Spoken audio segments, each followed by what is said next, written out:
Harry Potter and the Chamber of Secrets, Chapter 13, The Very Secret Diary. Hermione remained in the hospital wing for several weeks. There was a flurry of rumor about her disappearance when the rest of the school arrived back from their Christmas holidays, because of course everyone thought that she had been attacked.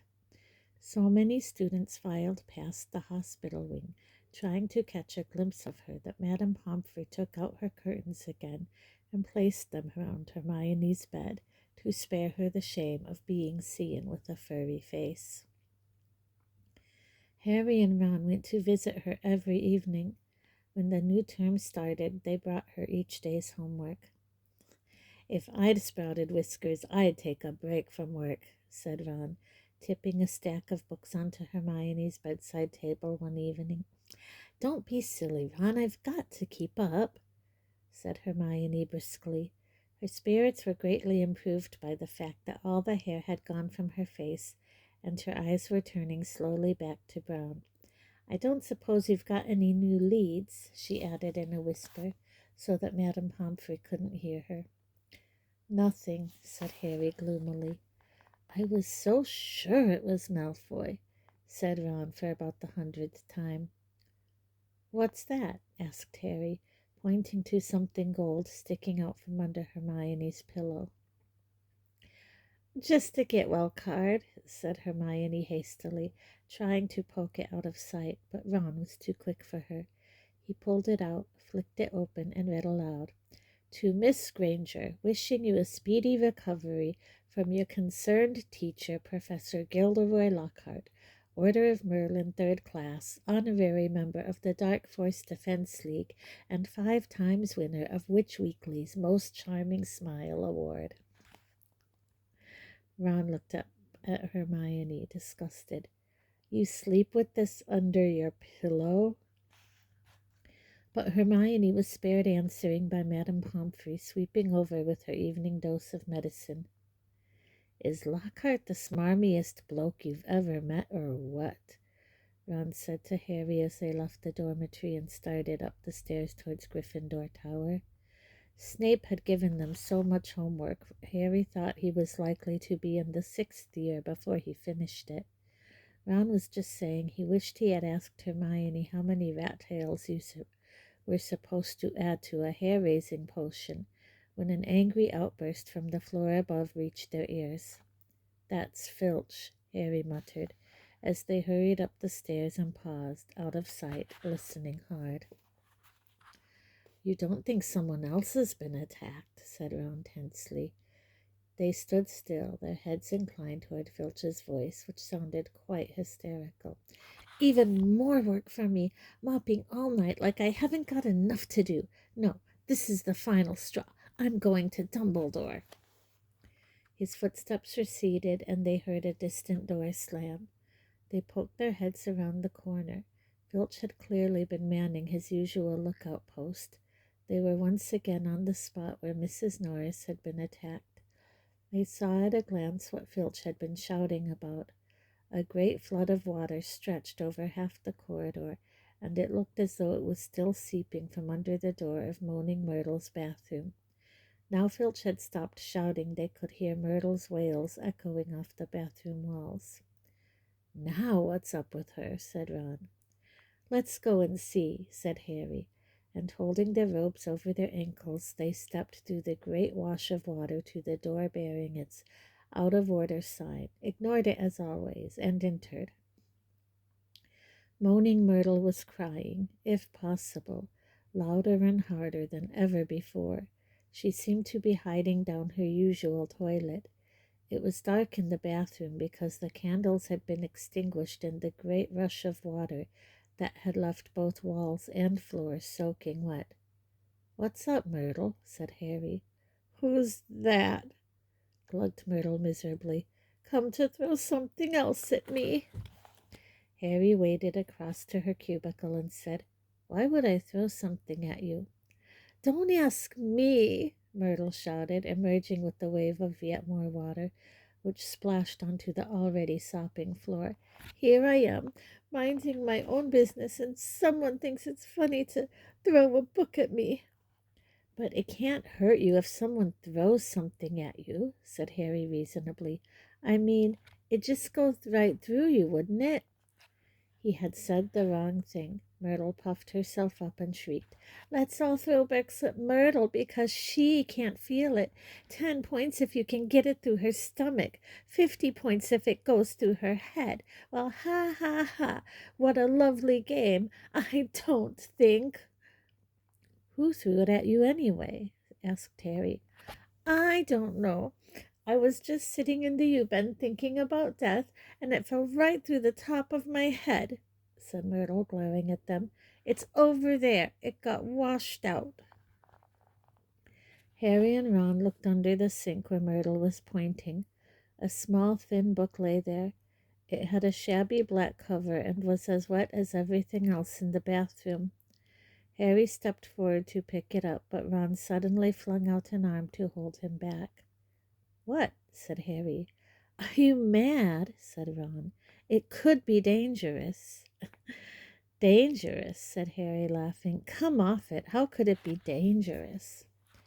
You'd be surprised, said Ron, who was looking apprehensively at the book. Some of the books the ministries confiscated, Dad's told me. There was one that burned your eyes out, and everyone who read Sonnets of a Sorcerer spoke in limericks for the rest of their lives. And some old witch in Bath had a book that you could never stop reading. You just had to wander around with your nose in it, trying to do everything one-handed, and... All right, I've got the point, said Harry. The little book lay on the floor, nondescript and soggy. Well, we won't find out unless we look at it, he said, and he ducked round Ron and picked it up off the floor. Harry saw at once that it was a diary, and the faded year on the cover told him it was 50 years old. He opened it eagerly. On the first page he could just make out the name, T.M. Riddle, in smudged ink. Hang on, said Ron, who had approached cautiously and was looking over Harry's shoulder. I know the name. T.M. Riddle got an award for special services to the school 50 years ago. How on earth do you know that? Said Harry in amazement. Because Filch made me polish his shield about 50 times in detention, said Ron resentfully. That was the one I burped slugs all over. If you'd wiped slime off a name for an hour, you'd remember it too. Harry peeled the wet pages apart. They were completely blank. There wasn't the faintest trace of writing on any of them, not even Auntie Mabel's birthday or dentist 3:30. He never wrote in it, said Harry, disappointed. I wonder why someone wanted to flush it away, said Ron curiously. Harry turned to the back cover of the book and saw the printed name of a newsagent in Vauxhall, London. He must have been Muggle-born, said Harry thoughtfully, to have bought a diary from Vauxhall Road. Well, it's not much use to you, said Ron. He dropped his voice. 50 points if you can get it through Myrtle's nose. Harry, however, pocketed it. Hermione left the hospital wing, de-whiskered, tailless, and fur-free, at the beginning of February. On her first evening back in Gryffindor Tower, Harry showed her T.M. Riddle's diary and told her the story of how they had found it. Ooh, it might have hidden powers, said Hermione enthusiastically, taking the diary and looking at it closely.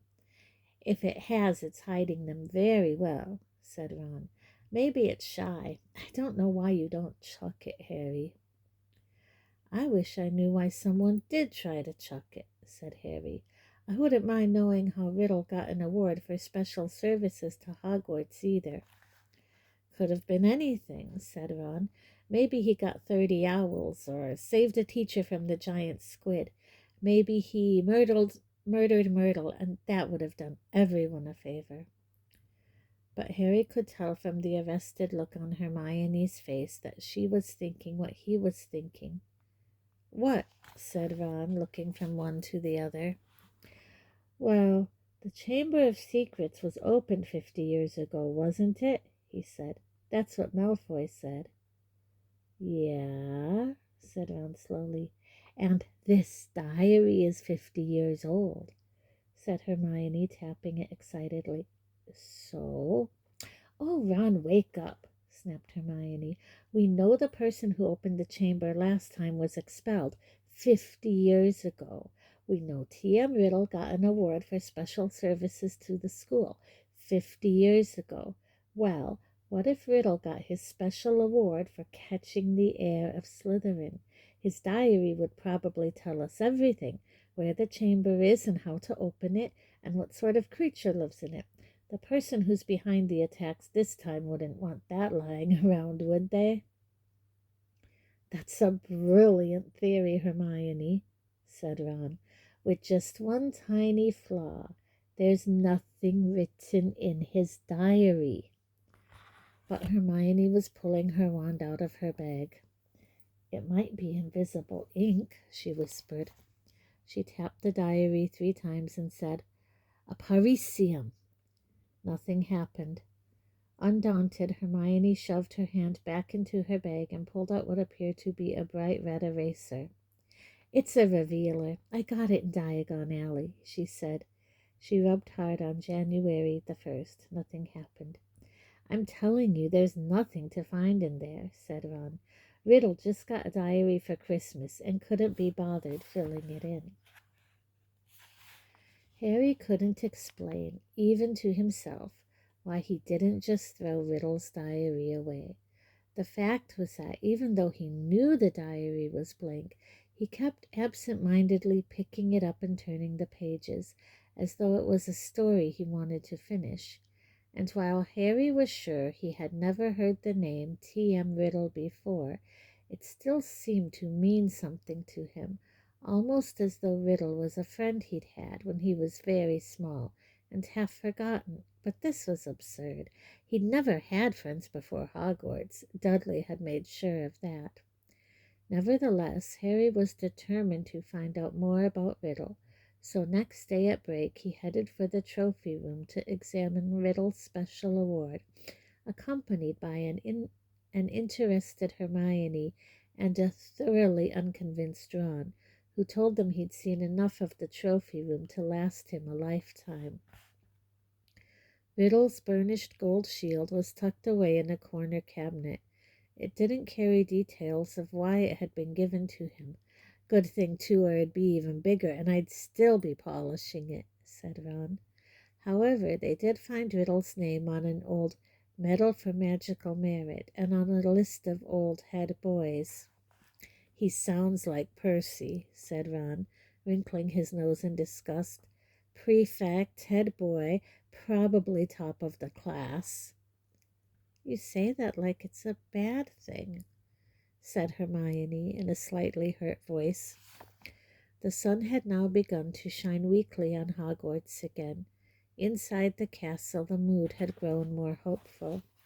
There had been no more attacks since those on Justin and nearly Headless Nick, and Madame Pomfrey was pleased to report that the mandrakes were becoming moody and secretive, meaning that they were fast leaving childhood. The moment their acne clears up, they'll be ready for repotting again, Harry heard her telling Filch kindly one afternoon. And after that, it won't be long until we're cutting them up and stewing them. You'll have Mrs. Norris back in no time. Perhaps the heir of Slytherin had lost his or her nerve, thought Harry. It must be getting riskier and riskier to open the Chamber of Secrets with the school so alert and suspicious. Perhaps the monster, whatever it was even now settling itself down to hibernate for another 50 years. Ernie Macmillan of Hufflepuff didn't take this cheerful view. He was still convinced that Harry was the guilty one, that he had given himself away at the dueling club. Peeves wasn't helping matters. He kept popping up in the crowded corridors singing, "Oh, Potter, you rotter," now with a dance routine to match. Gilderoy Lockhart seemed to think he himself had made the attacks stop. Harry overheard him telling Professor McGonagall so, while the Gryffindors were lining up for Transfiguration. "I don't think there'll be any more trouble, Minerva," he said, tapping his nose knowingly and winking. "I think the chamber has been locked for good this time. The culprit must have known it was only a matter of time before I caught them. Rather sensible to stop now, before I came down hard on them. You know, what the school needs now is a morale booster. Wash away the memories of last term. I won't say any more just now, but I think I know just the thing." He tapped his nose again and strode off. Lockhart's idea of a morale booster became clear at breakfast time on February the 14th. Harry hadn't had much sleep because of a late running Quidditch practice the night before, and he hurried down to the Great Hall slightly late. He thought, for a moment, that he'd walked through the wrong doors. The walls were all covered with large, lurid pink flowers. Worse still, heart-shaped confetti was falling from the pale blue ceiling. Harry went over to the Gryffindor table, where Ron was sitting, looking sickened, and Hermione seemed to have come over rather giggly. "What's going on?" Harry asked them, sitting down and wiping confetti off his bacon. Ron pointed to the teacher's table, apparently too disgusted to speak.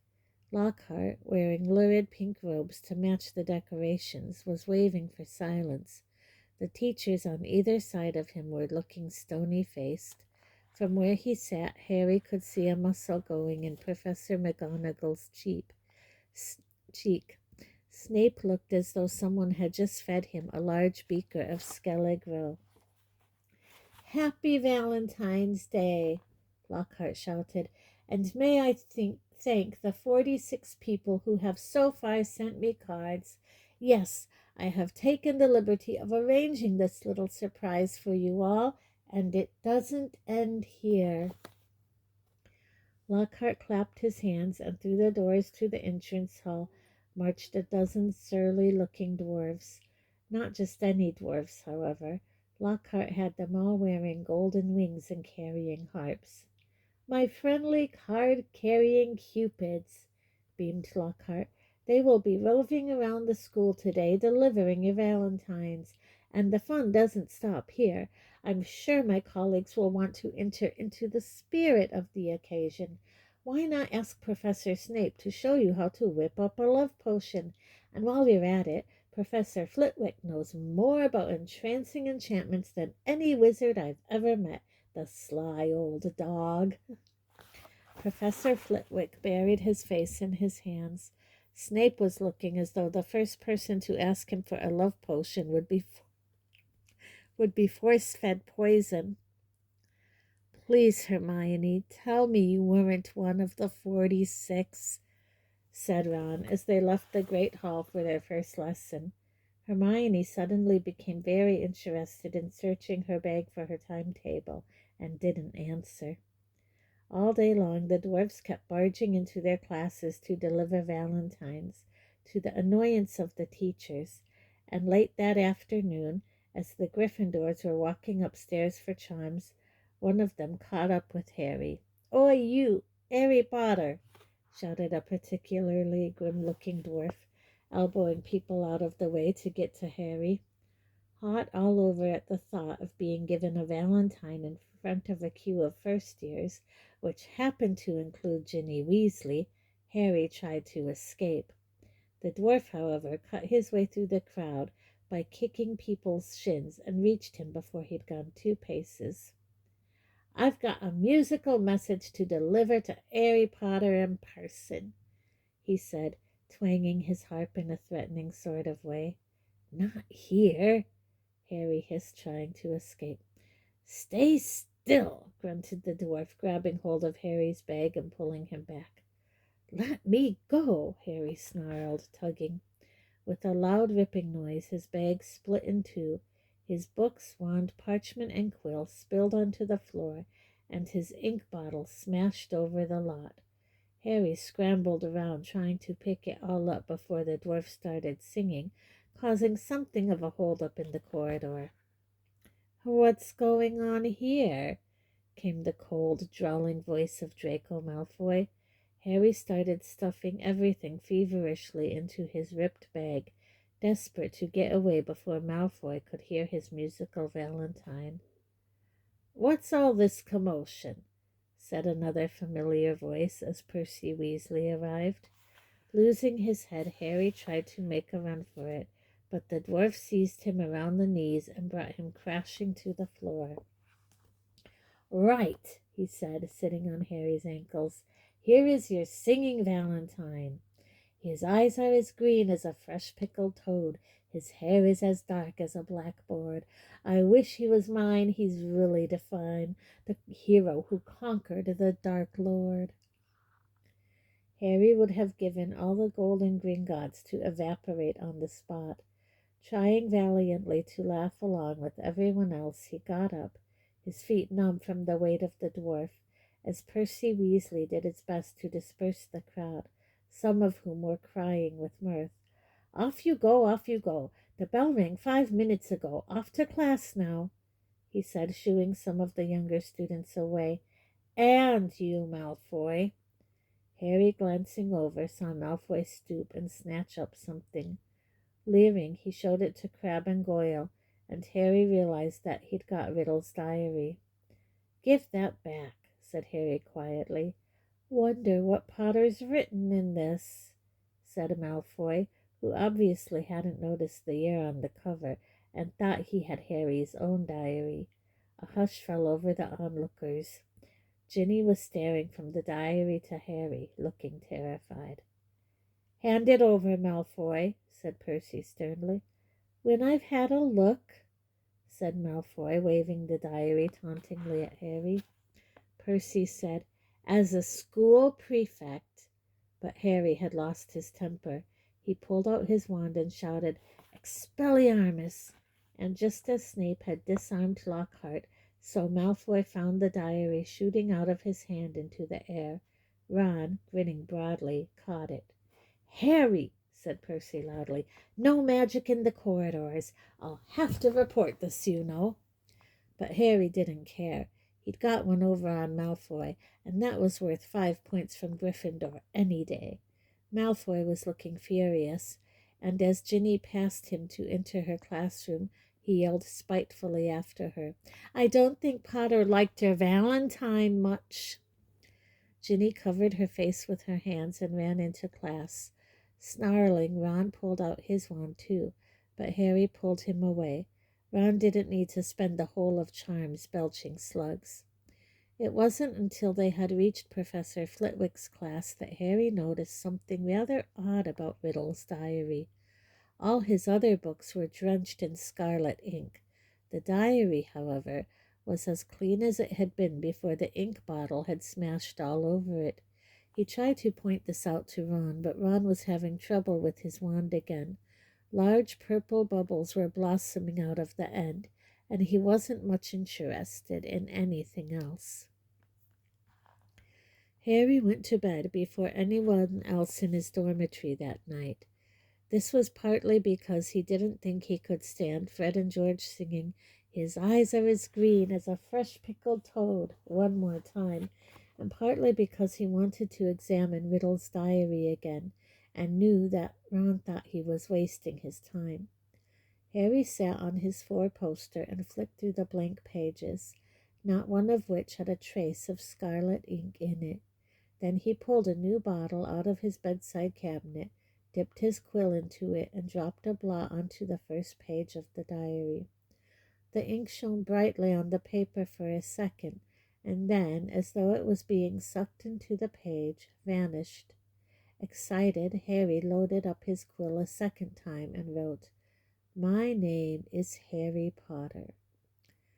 The words shone momentarily on the page, and they too sank without a trace.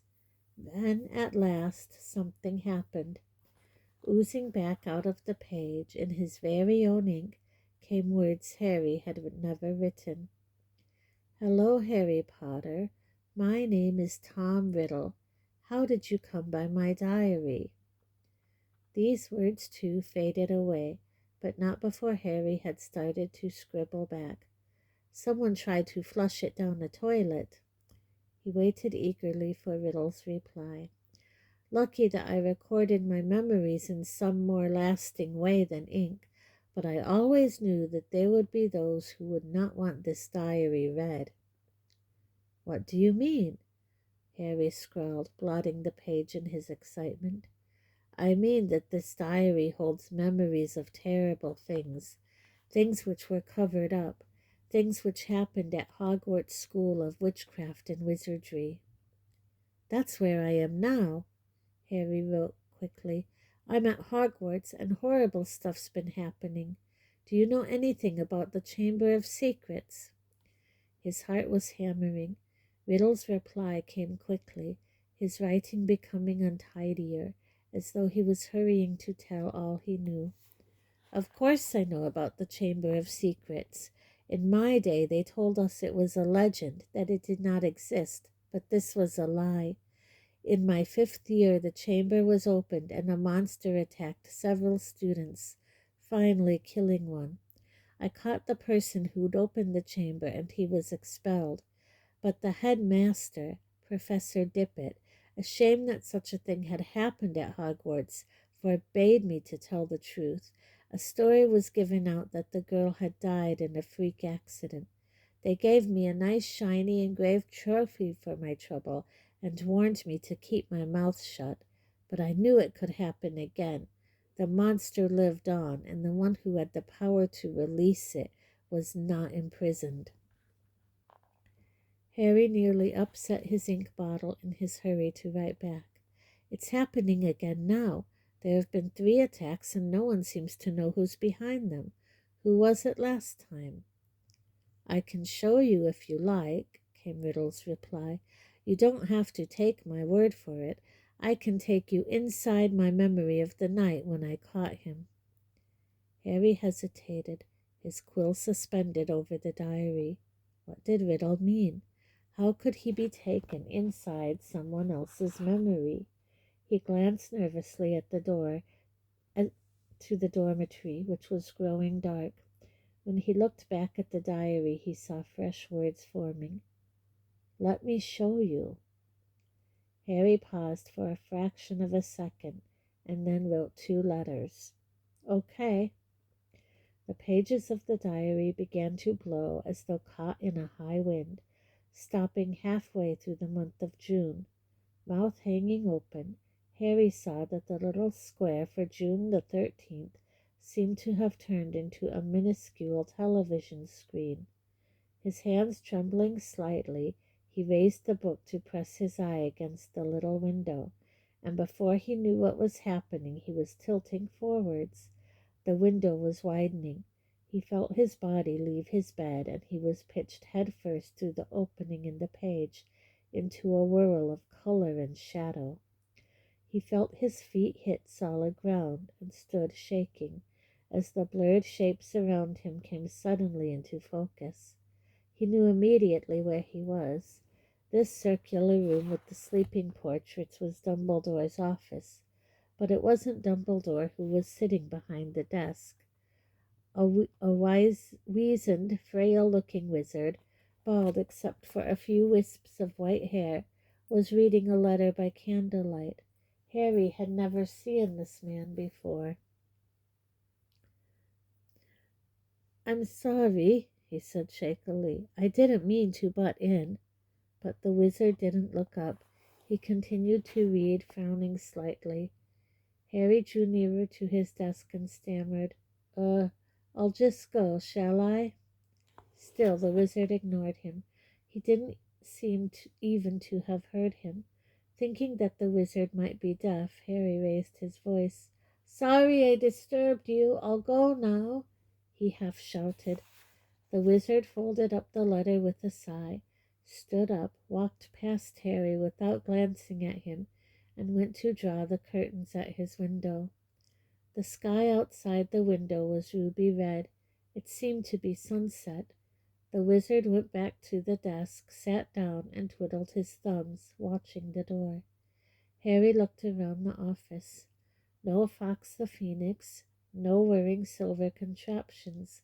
This was Hogwarts as Riddle had known it, meaning that this unknown wizard was headmaster, not Dumbledore, and he, Harry, was little more than a phantom, completely invisible to the people of 50 years ago. There was a knock on the office door. Enter, said the old wizard in a feeble voice. A boy of about 16 entered, taking off his pointed hat. A silver prefect's badge was glinting on his chest. He was much taller than Harry, but he too had jet black hair. Ah, Riddle, said the headmaster. You wanted to see me, Professor Dippet? Said Riddle. He looked nervous. Sit down, said Dippet. I've just been reading the letter you sent me. Oh, said Riddle. He sat down, gripping his hands together very tightly. My dear boy, said Dippet kindly, I cannot possibly let you stay at school over the summer. Surely you want to go home for the holidays? No, said Riddle at once. I'd much rather stay at Hogwarts than go back to that. You live in a Muggle orphanage during the holidays, I believe?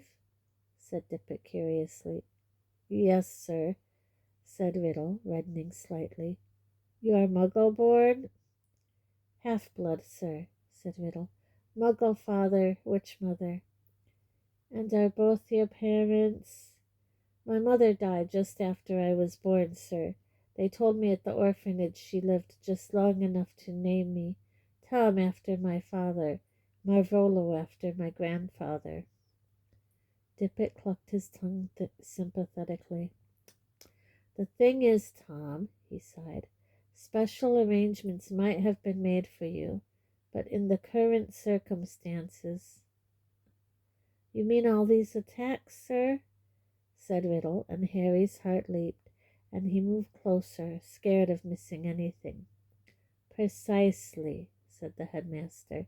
My dear boy, you must see how foolish it would be of me to allow you to remain at the castle when term ends, particularly in the light of the recent tragedy, the death of that poor little girl. You will be safer by far at your orphanage.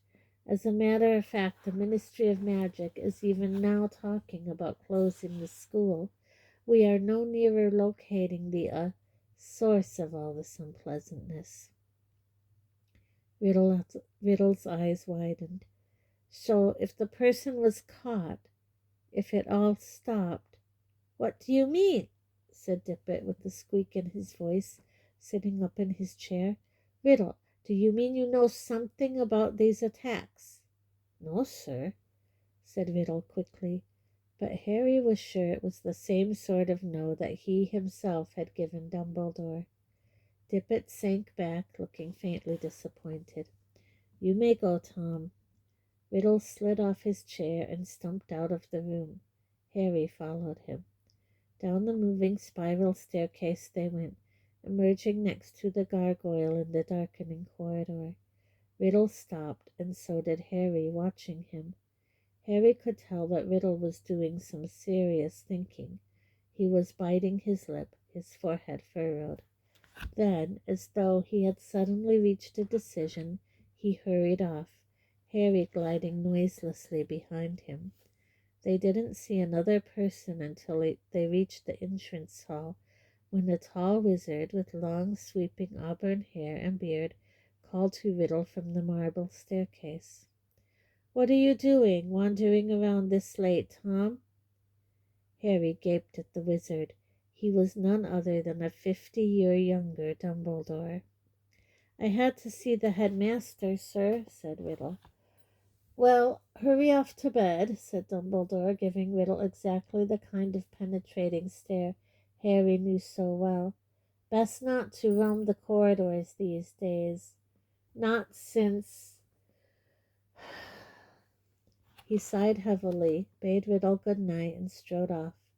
Riddle watched him out of sight, and then, moving quickly, headed straight down the stone steps to the dungeons, with Harry in hot pursuit. But to Harry's disappointment, Riddle had led him not into a hidden passageway or a secret tunnel, but the very dungeon in which Harry had potions with Snape. The torches hadn't been lit, and when Riddle pushed the door almost closed, Harry could just see Riddle standing stock still by the door, watching the passage outside. It felt to Harry that they were there for at least an hour. All he could see was the figure of Riddle at the door, staring through the crack, waiting like a statue. And just when Harry had stopped feeling expectant and tense and started wishing he could return to the present, he heard something move beyond the door. Someone was creeping along the passage. He heard whoever it was pass the dungeon where he and Riddle were hidden. Riddle, quiet as a shadow, edged through the door and followed, Harry tiptoeing behind him, forgetting that he couldn't be heard. For perhaps 5 minutes they followed the footsteps, and Riddle stopped suddenly, his head inclined in the direction of new noises. Harry heard a door creak open, and then someone speaking in a hoarse whisper. "Come on, gotta get you out of here. Come on now, in the box." There was something familiar about that voice. Riddle suddenly jumped around the corner. Harry stepped out behind him. He could see the dark outline of a huge boy who was crouching in front of an open door, a very large box next to it. "Evening, Rubus," said Riddle sharply. The boy slammed the door shut and stood up. "What you doing down here, Tom?" Riddle stepped closer. "It's all over," he said. "I'm going to have to turn you in, Rubeus. They're talking about closing Hogwarts if the attacks don't stop." "What did you—" "I don't think you meant to kill anyone, but monsters don't make good pets. I suppose you just let it out for exercise and—" "It never killed no one," said the large boy, backing against the closed door. From behind him, Harry could hear a funny rustling and clicking. "Come on, Rubeus," said Riddle, moving yet closer. "The dead girl's parents will be here tomorrow. The least Hogwarts can do is make sure that the thing that killed their daughter is slaughtered." "It wasn't him!" roared the boy, his voice echoing in the dark passage. "He wouldn't! He never!" "Stand aside," said Riddle, drawing out his wand. His spell lit the corridor with a sudden flaming light. The door behind the large boy flew open with such force it knocked him into the wall opposite, and out of it came something that made Harry let out a long, piercing scream no one but he seemed to hear. A vast, low-slung, hairy body and a tangle of black legs, a gleam of many eyes, and a pair of razor-sharp pincers. Riddle raised his wand again, but he was too late. The thing bowled him over as it scuttled away, tearing up the corridor and out of sight. Riddle scrambled to his feet, looking after it. He raised his wand, but the huge boy leaped on him, seized his wand, and threw him back down, yelling, "No!" The scene whirled, the darkness became complete. Harry felt himself falling, and, with a crash, he landed spread-eagled on his four-poster in the Gryffindor dormitory, Riddle's diary lying open on his stomach. Before he had had time to regain his breath, the dormitory door opened and Ron came in. "There you are," he said. Harry sat up. He was sweating and shaking. "What's up?" said Ron, looking at him with concern. "It was Hagrid, Ron. Hagrid opened the Chamber of Secrets 50 years ago."